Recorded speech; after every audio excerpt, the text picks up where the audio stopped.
Hey folks, Doug Blake with Body Design University. It is time again in this video to talk about the infamous lateral raise because I am always inundated with questions about some very specific exercises. Normally like the lateral raise, how to do it to work the different heads of the deltoid.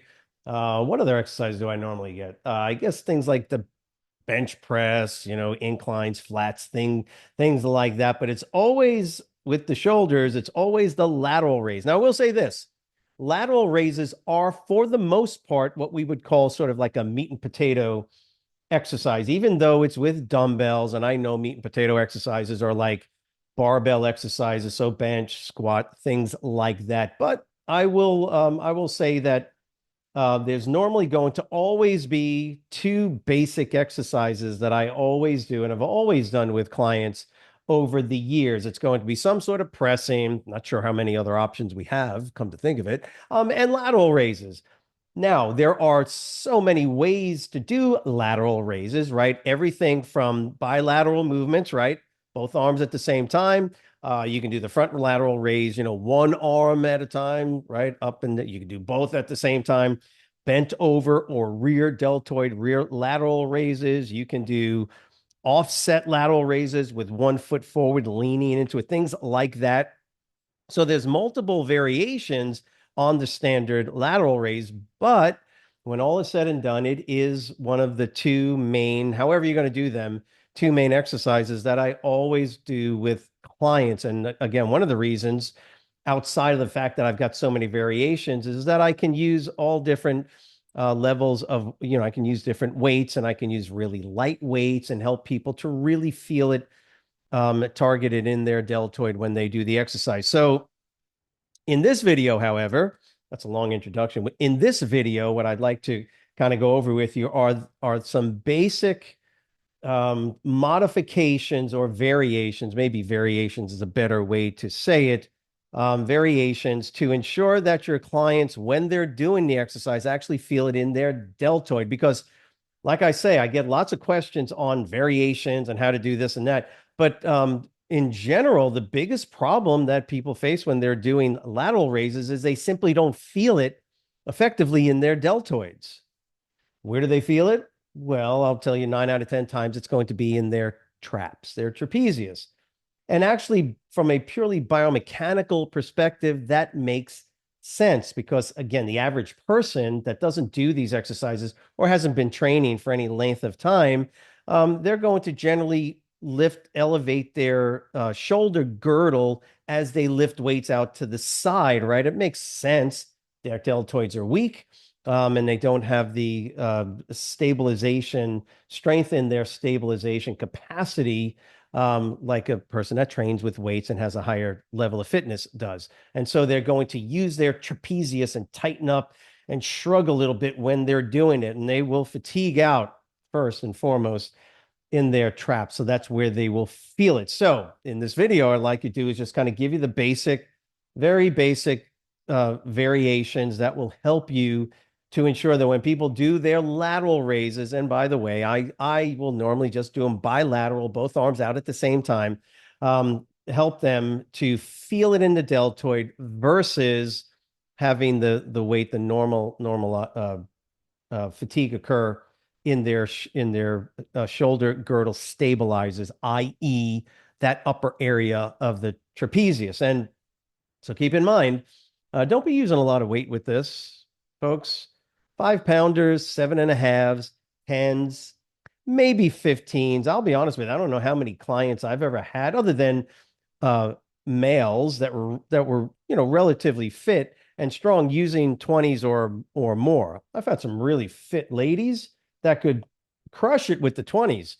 Very rarely, though. Why? Because for the most part, the torque that occurs when you lift a dumbbell out to the side is significantly high. And so trying to lift out 20-pound dumbbells and hold them out there and do it in a smooth, controlled fashion is actually pretty difficult. So again, it's just one of those scenarios where I will always tell folks, the trainers, start light, get the movement pattern down, make sure that the proprioceptive components, that connectivity, right? The proprioception is on point before you start adding and increasing the resistance load. So real simply, when you lift the arms out to the side, the normal biomechanics of your body are going to kind of ensure that the shoulder girdle remains in place. It stabilizes against the spinal column, the rib cage in your back, right? So your scapula is going to essentially be smushed into the rib cage, and it's going to be pulled and stabilized toward the spine. That's what the scapula does. The shoulder girdle is the scapula, right? Your backbone, and the rest of the glenohumeral rhythmic component of your skeletal system, i.e., your arm, right? So your humerus and everything there. So this movement of lifting my arm up and out to the side, initially what happens is the shoulder girdle, or at least the scapula, gets squeezed and held tightly in place, right? Stabilizes so that now the humerus can abduct or move out to the side, right? So you do that on both sides. Of course, the trapezius is going to go and contract up, right? What we want to do is we want to minimize. You can't eliminate that. You don't want to eliminate that. But what you want to do is you want to minimize the stabilizing component, normal stabilization provided by the trapezius, right? Minimize that while allowing the arms to abduct or move up and out to the side. Best way to do that, 9 out of 10 times, if you're having issues with this, is to simply, instead of lifting the arms straight out to the side, right, in the sort of perfect frontal plane of movement, is actually have the arms go forward slightly. That is step number one. So before I do anything else with somebody, I'll simply have them lift the arms up and out to the side. But what I'll tell them is sort of lift the dumbbells not straight out to the side.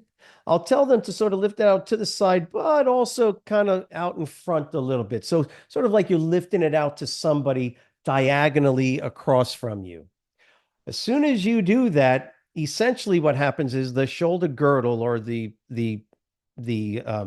lifting up or elevation of the scapula, actually is minimized somewhat. So you can see even in the video here, let me lower the microphone a little bit. Okay. So you can see that with my hands at my side, I can elevate my shoulder girdle. And this is the normal process that shoulder girdle, when you're lifting your arms out to the side, is going to go through. You're going to lift up and out, and you're going to notice this slight elevation. We're trying to minimize that. Now we want to eliminate as much as we can. So when I lift up and out to the side, and you could try it yourself while you're watching this video, take your arms, put them back behind you a little bit, lift them up and back behind you, and you'll notice you can't stop doing this. Now, from this position, put your arms forward, and you'll notice, just like this, what happens? Yeah, your shoulder girdle drops down a little bit as your body tries to compensate by sort of leaning back as the weight goes in front with both of those arms. Hope that makes sense. Like anything else, when it comes to exercise performance, you do it yourself. Okay. Don't rely on a video like I'm showing you right here. Don't rely on the video to explain everything. Get out there, put me on pause if you need to, and go ahead and try it yourself. Take some 5-pound dumbbells. Use very lightweight, by the way. It's really helpful. And lift up and out to the side and bring them forward. And you'll notice that your shoulder girdle, can you all see that? The shoulder girdle literally drops down a little bit.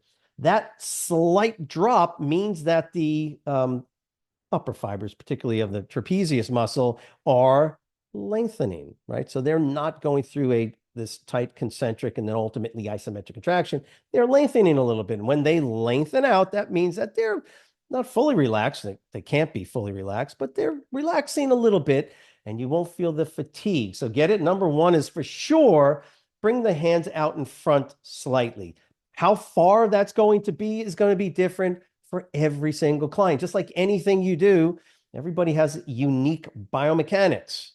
Okay, so not every client is going to have their hands 4 inches in front of their body like this. You're not going to measure it. I don't think so. You're going to go by the feedback that they give you. Yes, they feel it in their trapezius, their neck, They feel it in their neck, feel it in their neck, and now they don't feel it so much in their neck. So that's definitely a priority. Number one is arms in front slightly, and that's then they're going to feel throughout the entire deltoid. A couple of other things, for sure, head position. As soon as people start lifting, again, I see this 1,000 times if I've seen it once. People tend to do this. They tend to lift their head up. Well, what are you doing? Right? Cervical extension, right? Cervical vertebral extension, meaning I'm lifting my head, turning my. As soon as I do that, I'm tightening up the cervical extensors. Okay. There is simply no way around when you flex the cervical extensor muscles that your trapezius doesn't immediately kick into overdrive to do this. Okay. It's almost like they do. It's this happens simultaneously. Lift your head back and you almost automatically feel that rise or elevation of the shoulder girdle.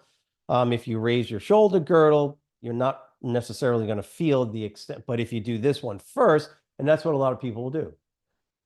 Of course, there'll be people that'll do just the opposite. They'll tuck their chin down when they do it. That's probably not going to be helpful as well. So you're generally looking straight ahead, if not maybe down just a slight bit. So that's another thing to consider. And then in this video, kind of the last thing to consider, which could actually be pretty helpful when it comes to getting that shoulder girdle to drop down, so to speak, is the position of your hand while you're holding the dumbbells.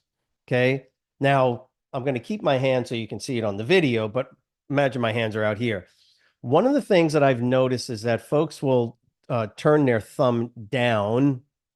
I don't know, maybe they saw an old pumping iron, what was that, 1975? Old pumping iron film with Arnold Schwarzenegger or Larry Scott, who was the first Mr. Olympia, by the way, 1965, 66. Larry Scott used to say, to build I think it was, I'm pretty sure it was Larry Scott, one of these guys, talked about how he worked his rear deltoid more. When he did lateral raises by turning the thumb down. And by turning the thumb down, he would internally rotate the humerus, would put more emphasis and stress on his rear deltoid. All right, whatever. That's not why your rear deltoids got developed, Larry, or whoever it was, to be honest with you. That's not an effective way. And biomechanically, that's not a good way to train the rear deltoids. Just lean forward and do rear lateral raises. That's just a better way to do it. Internally and externally rotating the humerus, right? Especially in the internally rotating and then abducting, probably not the safest or the best way to deal with your shoulder joint. In fact, it's the exact opposite. When you externally rotate a little bit, it puts the humeral head inside the glenoid fossa a little bit. It's a little bit better mechanically, so you don't have this rubbing and movement of the head of the humerus against the bony protrusions inside around the glenoid, right? So the acromion process, things like that. So with that said, all I'm saying then is if you're going to do anything, what will help a little bit is externally rotating or twisting the thumb up slightly. Here, let me come like this. So instead of doing a lateral raise, I'm watching my hand on the video. So look at my hand, certain people will lift up like this. The recommendation is if you're having trouble with the trapezius, is just turn the thumb up a little bit and externally rotate a little bit. You might find that external rotation drops the shoulder girdle down a little bit. Okay. So instead of lifting up and out with my hands like this, holding the dumbbells, I lift up a little bit more with my thumbs up. And I know what some of you are saying, but Doug, isn't it going to emphasize the front deltoid, the front head of the deltoid, right? I want to work. Come on, seriously? Your clients don't care about working the anterior head of their deltoid. Get serious. Folks, things like that are not relevant. They're not relevant in personal fitness training. Okay. Yeah, turn that thumb up a little bit. Once again, do it yourself. Do it yourself first. make some decisions as to how you can now teach that to your clients. Remember, clients do side lateral raises. If you want to have more fit clients that you're training and you're putting more volume into your workouts, sure, you can do front raises as well. Sure, you can have them do rear lateral raises, but they're not getting on stage. So who cares about the overall development of all three heads of the deltoid? Trust me, lateral raises works all three heads of your deltoids. And then you're doing chest anyway, which is putting a tremendous amount of stress on the anterior deltoid. So, but those, we can discuss those at a later time on another video. I'm hoping that just discussing those three relatively simple elements or variables will be helpful when you're training people on the lateral raise. Remember, arms forward slightly, right? Maybe the thumbs up a little bit. Okay. Right. So you get those thumbs up a little bit, arms forward slightly, and keep that head looking straight, maybe down just slightly. Again, everybody's going to be different, but those would be the three things that I would throw in initially to ensure that your clients are feeling it in their deltoids, their shoulders, their deltoids, not their trapezius. If this was helpful, please write the word understand in the comment section below. Remember to subscribe to the channel. Click the like, right? The little like button there. If it's good, leave some comments below. More than happy to help you as needed. Have a great week. We will see you next week.